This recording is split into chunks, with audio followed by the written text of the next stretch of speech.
Hi, it's Ari, and today's topic is, are you working on your business or in your business? And the reason I say this is I've been really inspired lately with the word organization and process. And, once you focus on something a little bit deeper, it starts coming at you from many different angles. And I've been listening to some podcasts, and magically, a lot of these topics on the podcast were all related to how often can us as entrepreneurs work on our business.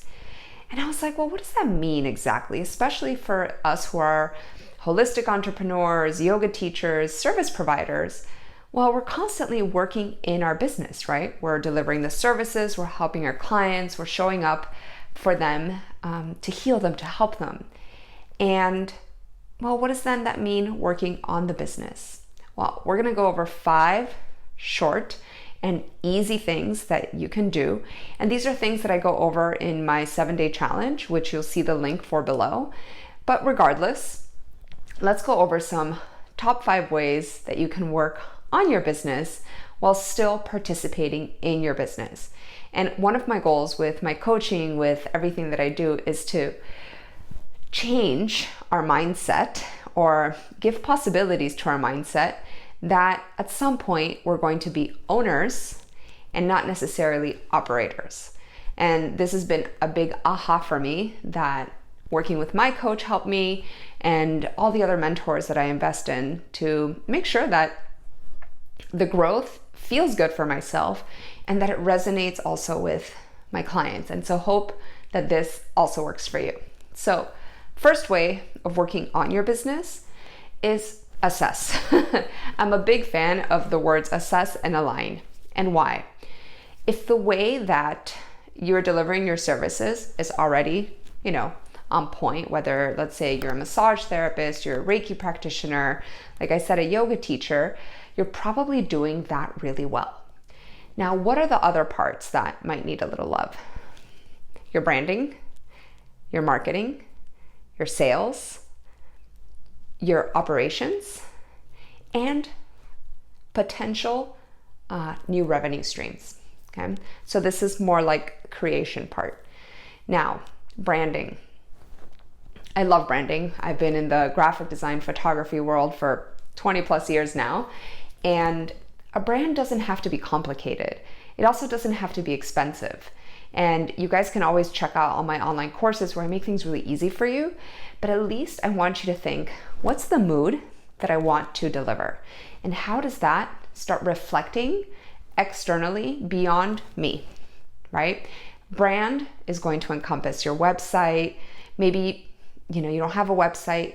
Remember, you need something simple, right? Maybe it's going to reflect on your business cards. And something very common that I see is that we go to Vistaprints and we print some generic business cards that don't have a lot of us, our heart and soul. And for us wellness entrepreneurs and soul entrepreneurs, this is really important that we really reflect what's going on. So I, versus going to Vistaprints, I use Moo. Moo has a lot of great quality of pre-made designs that are different and that might actually be more aligned to your unique sense of how you deliver your work. Let's say you're a meditation teacher, but you're like very fun and whimsical. You might not fit the lotus, baby blue, beige, very soft colors. You might be a meditation teacher that, is more bold in the way that you lead your clients to get results from meditation.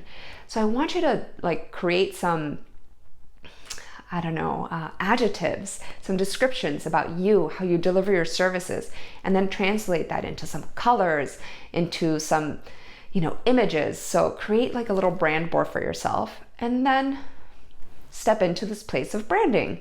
So you want to brand yourself and communicate this to your clients, to your potential clients, and to the world when you step into marketing.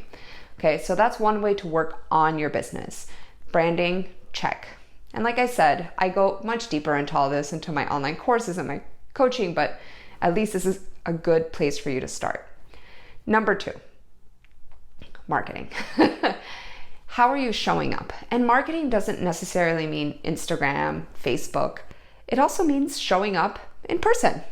A lot of us forget that going to events, networking, stepping into a place of being seen is part of your marketing. I like to always think, what if Instagram disappeared? What if Facebook disappeared? What if everything that I'm used to as marketing disappears? I have myself, my resources, my words. And usually when you make a personal connection with somebody, this is one of the stronger bonds. Next step is, yes, finding a social media outlet that you like. Look, this is YouTube. Instagram is another one. Facebook, right? There's now TikTok. I mean, there's so many different ways to leverage social media. Showing up live, that's marketing.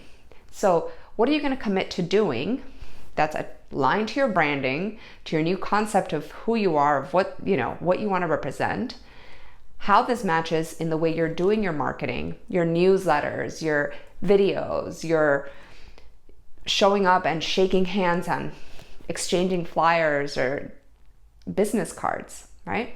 So that's the next question. It's like, how do I work so I have a marketing plan and marketing strategy? Number 3, I talked about sales. Sales. Sometimes this word is really scary for people, but I call it sales with soul.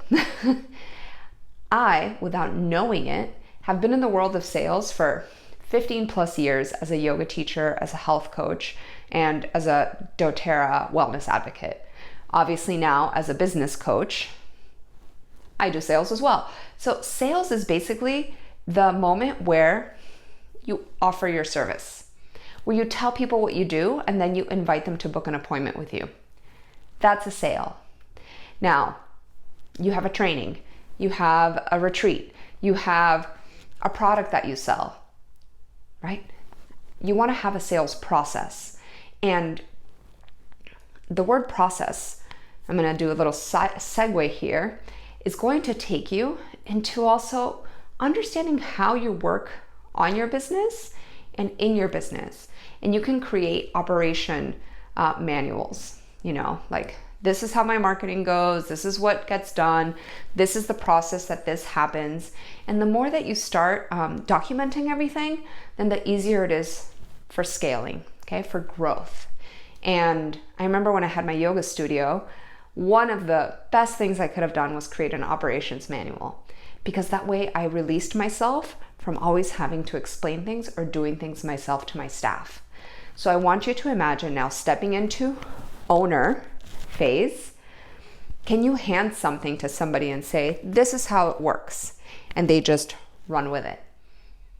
That's going to be pretty cool because you ease your time, you get your time back, and that's what we want as entrepreneurs.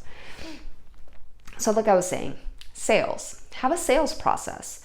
What are you selling? What offers are you crafting? What are the other ways that you can increase your revenue through your gifts, through your services, through, like I said, maybe products you sell? So you guys get an example of how my offers and sales are related. I have that 7-day challenge I just told you guys about. I love the doTERRA products, so I share them and I can create revenue through there. And sharing is a form of selling, right? Telling you guys about these offers. I have my one-on-one coaching. I have my group programs that come out 2 to 3 times a year. So these are all opportunities for me to sell, but it's actually helping others. If you can learn one thing by joining my 7-day challenge, or I can increase your business, by 5 times by joining my one-on-one coaching, do you think that serves both of us?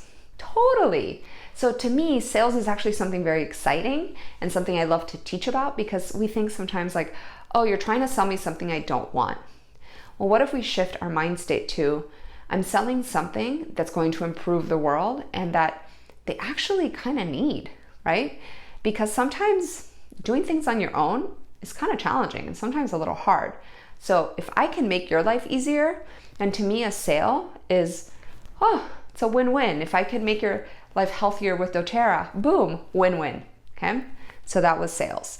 And sales, like I said, we kind of talked about operations, documenting the way you do things. How do you speak to a customer? Do you have a script for your sales? Do you have a system where we're also creating upsells, right? Like let's say somebody came to do a Reiki session with you, and that's it. You're like, thanks, let's book your next session, which hopefully you're doing. Let's book your next session. But are there opportunities that you're leaving behind because you don't have your next service, your next offer? Do you have a book that you wrote or a booklet? Not to scare you with the word book. Do you have a beautiful crystal gift set that they can purchase? Like, what are these offers, and how do you create processes, right? Organized systems so that you know what to do at a certain time. Let's say you step into now, you've been delivering your Reiki sessions, and now you step into, well, I've actually hired other people to do Reiki for me. Imagine you can say, hey, after every client, this is what you need to say. These are the things that we need to do. This is the email that gets sent out. So now everything has a system and a process. Cool, right? So now that's working on your business. It's very exciting. And like I said, revenue streams. So if right now you only have one revenue stream, I want you to go deep into that revenue stream and get the most out of it. But I want you to get creative. In my online course, I have a thing called the Revenue Lotus. And this is where you can write out all the different sources of revenue that you have in your life right now. Do you have active versus passive revenue? That's a really interesting concept. Like, how are you making money? And can you make money in different ways? They don't have to be very different ways. They can all be very aligned, right? Great word, to your skill set, right? Like, again, a booklet, a service, a class, a workshop. And these are all related to business models. So those are 5 different ways that you can work on your business, so that when you're working in your business, you now have opportunities that maybe weren't there before. You have ease, you've taken your time back, and now we have a vision for what we want to do in the future. And honestly, for me, doing both, active and passive, right? Meaning not so much passive, but like actively delivering my services so that I have some time to work on things that are going to ease my life and improve my life and business, then that to me is a win, because now I've taken both of the most important things of my business and allowed and created time to be able to get them done. So I'm very excited to see what you guys do. And if you have any questions, let me know. I'll see you guys soon. Bye.